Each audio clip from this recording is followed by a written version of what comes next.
India में एक नया रियलिटी शो आया है टॉप 50 नाम से।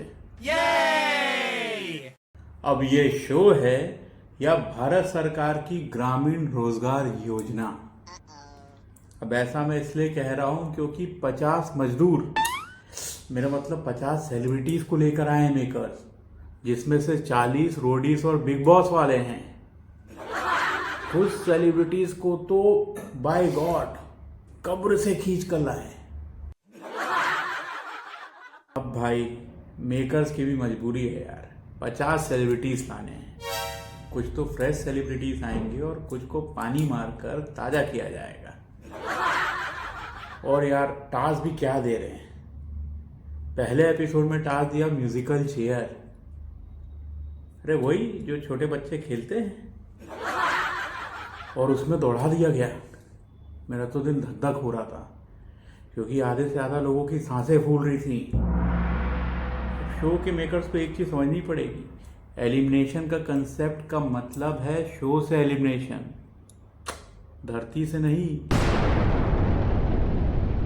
और शो का कंसेप्ट जो है वो कमाल है। 50 सेलिब्रिटीज को एक पैलेस में रखा है और जो शो का होस्ट है वो एक लायन का मास्क लगा कर आता है। भाई काम ऐसे करो कि जिसमें मुंह छुपाने की जरूरत ही ना पड़े। अब मास्क के पीछे कौन है ये तो पता नहीं है फिलहाल, पर आवाज से उषा उत्तुप लग रहा है, गले में खराश है। बेचारा, शो में इतने सारे स्पॉन्सर्स हैं। अरे यार स्ट्रेप्सिस और विक्स वालों को भी ले लिया होता तो कम से कम लॉयन क्या बोलता है ये पब्लिक भी समझ पाती।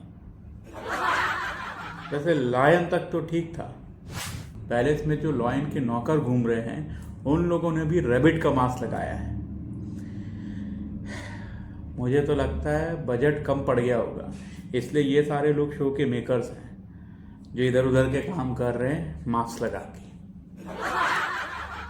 सेलिब्रिटीज 50 हैं पर जनता से 10 को पहचानती है। 40 तो किसी ना किसी के बॉयफ्रेंड या गर्लफ्रेंड है, बस यही उनकी क्वालिफिकेशन है। और सबसे बड़ा सेलिब्रिटी तो पहले ही एपिसोड में आया, हिमेश रेशमिया, बैटमैन का देसी अवतार, वो भी गाने वाला, बड़ा वाला चोंगा पहनकर गाना गाया और पैसे बनाकर निकल गया भैया। शो में 2 मजेदार कैरेक्टर्स हैं। एक हैं शो के ताऊ जी उर्फ करण पटेल, जिनको मेकर्स ने लड़ाई झगड़े में पंचायत बैठाने के लिए रखा है। और दूसरे हैं रजत दलाल, जिनको मेकर्स ने झगड़ा करने के लिए रखा है। होस्ट लायन को ना निपटा देना किसी ने।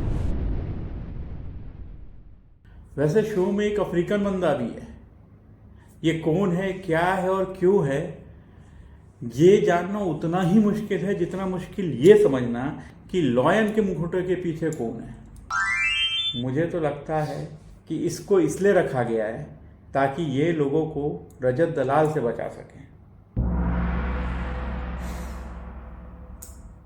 खैर जो भी हो, एक बात तो तय है, जैसे इंडिया में हर रियलिटी शो की एक सस्ती कॉपी बनाकर कंसेप्ट की भुज मार ली जाती है, इस मकसद में हम इस बार भी खरे उतरेंगे और ऑडियंस के लिए अगले 50 दिन काटने भारी पड़ेंगे।